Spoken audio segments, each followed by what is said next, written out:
Mr. Green! Mr. Green!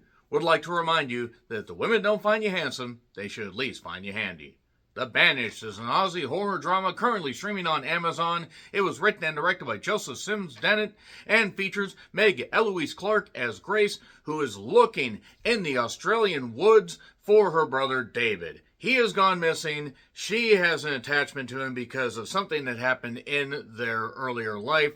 And basically, she just wants to find out what happened to David. She must solve this mystery before every bit of her sanity is history. The Banished Tales, woohoo.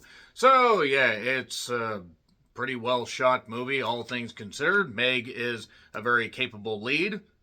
Also very attractive. I couldn't ignore that. And is honestly a horror drama with a story that you have seen done a few times before. In all honesty, a lot of this isolation horror seems to all blend together. But again, it is pretty well shot. Though I do want to say some of the editing choices, such as the images and the back and forth jumping of the timeline, while I get what they were trying to do, ultimately kind of just left me feeling cold. I don't think it's a bad movie. I just think it ultimately ends up kind of boring and really just kind of, wears on you where it's like, okay, Meg's good. There's some good stuff here, but there's just not enough meat to the story. Like, it just ends up at a very obvious conclusion where you're like, okay, I assumed that much, and really that's what we went through with all the back and forth stuff just to get to that. Just to get to that obvious point. Again, not bad. Not, anywhere close to the worst thing I've seen, but it just ends up being kind of there. That being said, Joseph does show himself to be a capable filmmaker, and I look forward to seeing what else he can do, and Meg is a very good, capable lead. The rest of the cast does what they can, so I'm going to get into spoilers. 3, 2, 1, it's on Amazon. Spoilers. So, yeah, it's pretty quick because realistically, it is just Grace being lost in the woods looking for a character, Mr. Green. And if you don't get that intro, by the way, then you obviously are not nearly as old as I am and probably are not, familiar with a particular Canadian, skit variety show called The Red Green Show, which is so goddamn Canadian, you would expect a maple syrup to pour out of it. But yes, Grace basically is looking for her brother. It's set in Australia. And we see, some flashbacks with her talking to family members such as Uncle Rex and then a former teacher named Mr. Green, who does know about this place that's apparently, for a commune, and it's called the Utopia. And there's also, some stuff about the junkie culture there, and it's, that's not necessarily, focused on too much. We get, one or maybe, 2 scenes that reference it. And then, yeah, pretty much the rest of it is just her in the woods. She ends up talking to a guy that is named Michael. He reveals himself to be Michael a little bit later on, where she shouts Michael into the walkie-talkie. And yeah, back and forth storytelling is what it is. There's a religious connotation with all of this, that the dad was very, very religious, also very drunk, tied to the church.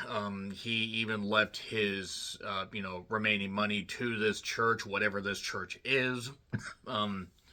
And basically Uncle Rex is worried that she is going to get caught in this web of, all this, craziness and be sent down the primrose path.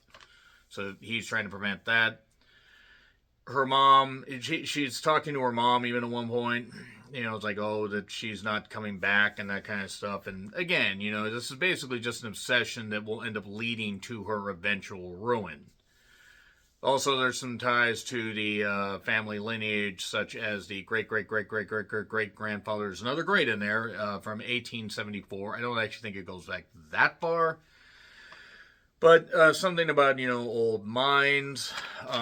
There's mine talk, about, not men talk, the mine taker. Ooh, guilty! Nobody gets that. There's nobody that gets that. At one point, while out with Green, she loses her phone, and she thinks that maybe he took it. Look, the paranoia, everything is coming to get her, and if she lets it, she's going to be underground with the moles digging holes. So let me just make more sub-references here. The next day, Green is gone, and we are pretty much back at what our what our beginning was, where she's looking for Mr. Green. So at one point, she ended up also falling, down trying to do some rock climbing, rock climbing, and ended up hurting her leg. Well, then she makes her way to a river, or a creek, whatever. She ends up seeing that there's a camping trip thing, and then suddenly these weird masked cultist people start stabbing them. I mean, at least I think they stabbed them. The editing's a little bit suspect, but it is what it is. And that's it.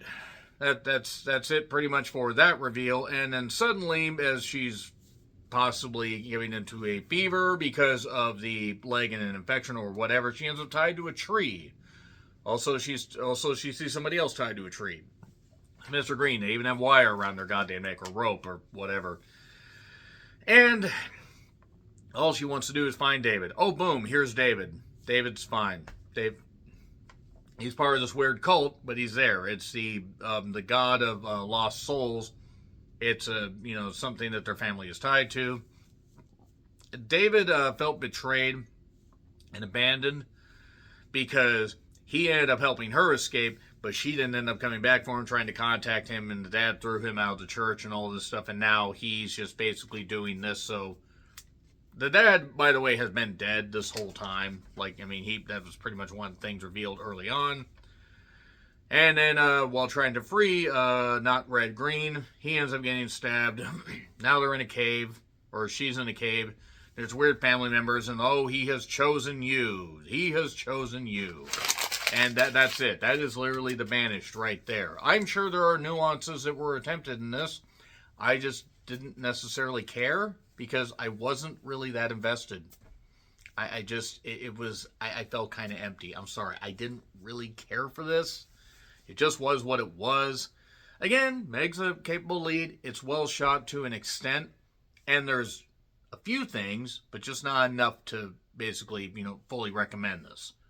So F. It's not very good. By the way, anything below 2.5 stars is considered an F grade. Just in case you want to get, a bit of an idea. I put a Letterboxd review up, a little snippet. So let me know your thoughts in the comments. Like, share, subscribe, Twitter, Letterboxd, Blue Sky handles in the description. I'm John Reitland. Until we're banished into the Aussie woods again, happy trails to you.